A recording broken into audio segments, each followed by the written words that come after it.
नमस्कार, heart talk Bharat देख रहे हैं आप। मैं हूं दिवाकर विक्रम सिंह। कनाडा के वो आतंकी, उग्रपंथी, भारत विरोधी तत्व जो कनाडा सरकार को अपने आगोश में लेकर भारत के विरोध को हवा देना चाह रहे थे, प्रधानमंत्री मार्क कार्नी ने उनके सारे मंसूबों को विफल कर दिया है। यही नहीं, वो तो पत्रकार जो कनाडा के भारत विरोधी तत्व थे, और हम उन्हें आतंकी, उग्रवादी जो चाहे वो कह लें, हालांकि वो आतंकी हैं, उन सब के बहकावे में आकर पत्रकारों द्वारा जो वहाँ सवाल पूछे गए कि आखिर में मोदी को बुला करके सिख कम्युनिटी का अपमान क्यों किया जा रहा है। जब पत्रकारों ने ये सवाल पूछा तो मार्क कार्नी ने बताया कि मोदी का बुलाया जाना मतलब भारत की ताकत को G7 में स्टैब्लिश करना है। ये एक बहुत बड़ा बयान है, क्योंकि भारत उस सप्लाई चेन का मुख्य अंग है जो किसी भी समाज के लिए, देश और दुनिया में शांति स्थापना के लिए मुश्किल की इस घड़ी में उस तत्व को पूरा करने का काम भारत ही कर सकता है। बहुत बड़ा बयान है ये। और कनाडा के नए प्रधानमंत्री ने यह मान लिया कि ट्रूडो ने कितनी बड़ी बेवकूफ़ी की थी भारत के साथ संबंधों को खराब करके। हमने आपको इसके पहले कनाडा के संदर्भ में एक वीडियो बनाया था जिसमें उन सारी बातों का जिक्र किया था कि आखिर में मोदी को क्यों बुलाया जा रहा है, और अगर वहां मोदी जाएंगे तो किस तरीके से अमेरिका, कनाडा और ब्रिटेन, जो बहुत ही ज़्यादा मंथन करने के बाद इस निष्कर्ष पर पहुंचे हैं कि डोनाल्ड ट्रंप अमेरिका के राष्ट्रपति के रूप में एक बहुत बेहतर स्थिति में भारत को ला करके खड़ा कर पाए थे, लेकिन एक चूक ने या उनकी जल्दबाजी ने भारत और अमेरिका के संबंधों को खराब किया है। और कुछ ऐसी ही स्थिति पूर्व प्रधानमंत्री, कनाडा के संदर्भ में मैं बात कर रहा हूं, जस्टिन ट्रूडो ने भारत के साथ संबंधों को खराब करके किया था। और मार्क कार्नी ने बताया कि इसलिए बुलाया जा रहा है प्रधानमंत्री नरेंद्र मोदी को कि भारत कितना महत्व रखता है और भारत के एक गेस्ट के रूप में यहाँ आने से G7 कितना महत्वपूर्ण निर्णय ले सकता है या अपने आगे की रणनीति तय कर सकता है। इसको सुन करके कई विरोधी देश, दुश्मन देश, यहाँ तक कि चीन भी कितना पस्त और परेशान हुआ होगा, ये आप सोच सकते हैं। लेकिन जो कार्नी ने कहा वो सच है। नरेंद्र मोदी भारत के प्रधानमंत्री के रूप में 140 करोड़ भारतीयों के जो सपने हैं और उनका अपने देश को विजन 2047 तक जहां ले जाने का लक्ष्य है और उसको प्राप्त करने का उनका जो विश्वास है, उस विश्वास के साथ ग्रुप 7 के उन महत्वपूर्ण देशों को वो जोड़ेंगे जो देश फिलहाल बहुत मजबूत हैं और औद्योगिक दृष्टि से उनके निर्णयों का फायदा गरीब और विकासशील देश उठा सकते हैं। और भारत उन्हीं की आवाज़ बनेगा जिसे कहा जाता है ग्लोबल साउथ वॉइस। उन्हीं देशों का प्रतिनिधित्व करेगा, एक तरह से आप कह सकते हैं। और ऐसे में कनाडा के प्रधानमंत्री का बयान सिर्फ कनाडा के प्रधानमंत्री के बयान के रूप में नहीं देखा जाना चाहिए। इसमें अमेरिका, ब्रिटेन, फ्रांस, इन सब की कोशिशें हैं, क्योंकि संबंध तो खराब हुए हैं, खास करके ऑपरेशन सिंदूर के दौरान और उसके बाद जिस तरीके से डोनाल्ड ट्रंप, और बात ऑपरेशन सिंदूर भारत और पाकिस्तान के संघर्षों के संदर्भ में नहीं, व्लादिमीर पुतिन और ट्रंप के संबंध इस समय बेहतर नहीं है, जबकि ट्रंप उसको सुधारने की कोशिश करते हैं और अगली ही बार वो ऐसी कोई गलती कर जाते हैं जिससे वो संबंध जस के तस हो जाते हैं या वो तनावपूर्ण हो जाते हैं। यही बात इजराइल और हमास के संघर्ष के साथ है, यही बात ईरान के साथ है। तो ट्रंप कहीं कहीं रायता फैला देते हैं, अगर बहुत ही सामान्य शब्दों में कहा जाए, और कहीं वो जोड़ने और शांति दूत बढ़ने की कोशिश करते हैं। जोड़ने की कौन कहे वो तोड़ देते हैं, और शांति दूत कौन करने को कहे, बनने को कहे वो अशांति के पूरी तरीके से जन्मदाता हो जाते हैं। और उन्हीं के प्रयासों पर एक तरीके से लेपन करने का काम इस समय कनाडा के प्रधानमंत्री ने किया है, और उन्होंने बहुत ही समझदारीपूर्ण बयान दिया है। बहरहाल 15 से 17 जून तक कनाडा के अल्बर्टा शहर में जो बैठक होगी वहाँ पर प्रधानमंत्री होंगे।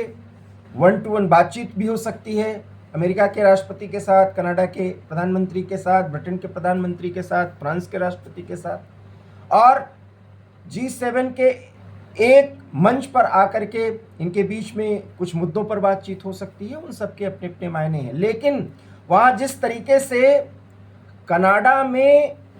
आतंकियों का एक ग्रुप बन गया है और वर्ल्ड सिख ऑर्गेनाइजेशन उसको सामने ला कर खड़ा कर दिया है आतंकियों ने, और वर्ल्ड सिख ऑर्गेनाइजेशन ने बाकायदा ये कहा है कि जस्टिन ट्रूडो कनाडा के मूल्यों की रक्षा कर रहे थे, कनाडा के सिद्धांतों की रक्षा कर रहे थे, लेकिन मार्क कार्नी तो ऐसा कुछ नहीं कर रहे हैं, और वो कनाडा के सिद्धांतों के साथ और सिखों के इमोशंस के साथ खेल रहे हैं। अब आप सोचिए, कनाडा में जो आतंकी तत्व हैं, विशेष करके भटके हुए लोग जो खालिस्तान बनाना चाहते हैं, उनकी बात ये है, और वो ये कहते हैं कि आतंकी निज्जर, हम उन्हें आतंकी मानते हैं, वो अपना भाई मानते हैं, वो उसको स्वतंत्रता आंदोलन का एक बहुत बड़ा प्रणेता मानते हैं। अब आप सोचिए, कनाडा में पिछले 1.5 दशक में और विशेष करके जस्टिन ट्रूडो के काल में क्या कुछ हुआ कि वहाँ पर भोले भाले सिख, उनको भारत के विरोध में इस कदर खड़ा कर दिया गया कि कनाडा में जो इमोशनली भारत के साथ जुड़ा हुआ है उन सिखों को भी पूरी तरीके से भारत के विरोध में खड़ा कर दिया। और उसी का प्रतिनिधित्व कर रहा है वर्ल्ड सिख ऑर्गेनाइजेशन, जिसने लेटर लिखा है मार्क कार्नी को कि ये आपने निर्णय सही नहीं लिया मोदी को बुला करके, क्योंकि मोदी को वो निज्जर का हत्यारा बताते हैं। और आतंकी पन्नू भी यही बात करता है, और वो पन्नू जो अमेरिका और कनाडा दोनों देशों का नागरिक है, डुअल नागरिकता है उसकी, और वो भी भारत के खिलाफ यही सब कुछ कर रहा है। और जब उसके खिलाफ कुछ कार्रवाई होती है तो ये कहता है कि भारत के एजेंट, रॉ के एजेंट उसको मरवाना चाहते हैं, और यही सब कुछ हो रहा है। जस्टिन ट्रूडो ने इतनी छूट दे दी और इतना आतंकियों के कब्जे में वो चले गए थे कि वो तो मजबूर थे, और उसका परिणाम उन्हें झेलना पड़ा। नए प्रधानमंत्री, हम फिर कह रहे हैं कि वो ऐसा नहीं है कि वो कनाडा में बहुत प्रभावी हुए खालिस्तानी आतंकियों के चंगुल से बाहर हो गए हैं, वो भी कुछ ऐसे निर्णय ले सकते हैं, क्योंकि बहुत बड़ा दबाव समूह है ये, और इन्होंने वर्ल्ड सिख ऑर्गेनाइजेशन को अपने हित के लिए, अपने स्वार्थों के लिए उपयोग कर लिया है। और ये जो फोरम है इसको भी एक तरीके से टेरराइज कर दिया है उन्होंने, टेररिज्म के इर्द गिर्द ला करके खड़ा कर दिया है। आप समझ सकते हैं कि जब किसी भी संस्था का आतंकीकरण हो जाए तो फिर उस संस्था के मायने क्या हैं, वर्ल्ड सिख ऑर्गेनाइजेशन का क्या मतलब है। लेकिन वर्ल्ड सिख ऑर्गेनाइजेशन, अब वो कहते हैं कि ये कनाडा का ग्रुप है, लेकिन वो ये भी कहते हैं कि ये पूरी दुनिया के सिखों का संगठन है। क्या समझा जाए। बहरहाल हमें भारत के सिखों पर और सिख कम्युनिटी पर पूरा भरोसा होना चाहिए, क्योंकि वो देश की आन बान शान है। लेकिन कनाडा में जिस तरीके से टेरर फंडिंग और टेररिस्ट ऑर्गेनाइजेशन, उसके तहत सिखों का नाम लेकर के जितने भी संगठन बनाए जा रहे हैं, उनका जिस तरीके से आतंकीकरण हुआ है, उग्रपंथीकरण हुआ है, टेरराइज्ड एक मानसिकता बन गई है, इन सब के बारे में अब आप सोचिए, क्योंकि ये एक देश के निर्वाचित प्रधानमंत्री को धमकी दे रहे हैं, चेतावनी दे रहे हैं कि मोदी को आपने क्यों बुलाया। बहरहाल इनकी धमकियों को कोई महत्व न देते हुए मार्क कार्नी डंके की चोट पर कह रहे हैं कि मोदी का बुलाया जाना बिल्कुल उचित है, मोदी आएंगे और G7 की शान बढ़ाएंगे। आगे क्या स्थिति होगी? क्या मार्क कार्नी भारत के साथ संबंधों के सुधारने के पक्ष में हैं और उसको सुधारने के लिए वो बड़ी पहल करेंगे, या वर्ल्ड सिख ऑर्गेनाइजेशन में घुसे आतंकी तत्वों और वहां पर प्रभावी आतंकी तत्वों और अन्य संगठनों जो कि भारत के विरोध का काम कर रहे हैं, जो टेररिज्म और टेरराइज्ड मानसिकता के लोग हैं, उनके साथ वो गठजोड़ कर लेंगे, उनके दबाव में आएंगे, या भारत जो कह रहा है आतंकियों से न खेलें, उनके खिलाफ कार्रवाई करेंगे। बहरहाल ये आतंकी इतने मजबूत हो चुके हैं क्योंकि इन्हें पाकिस्तान जैसे फेल्ड स्टेट के ISI के एजेंटों का भी सहयोग और समर्थन मिल रहा है, और इसीलिए ऑपरेशन सिंदूर के दौरान पाकिस्तान की नापाक सेना ने स्वर्ण मंदिर पर भी बम गिराने की कोशिश की थी ताकि पूरी दुनिया के सिखों को भारत के खिलाफ भड़काया जा सके, भारत के हिंदुओं का विरोधी बताया जा सके, आप बनाया जा सके, और हिंदू मानसिकता के प्रधानमंत्री के साथ कोई भी सिख नहीं जा सकता, ऐसा एक भ्रम फैला रहे थे, ऐसा एक नैरेटिव वो फैला रहे थे। लेकिन हमारे बहादुर सेना के जवानों ने उस सबको निष्फल कर दिया। बहरहाल खतरे अभी बहुत ज़्यादा हैं क्योंकि कनाडा में जितने भी आतंकी तत्व हैं, विशेष करके खालिस्तान से जुड़े हुए, वो किन किन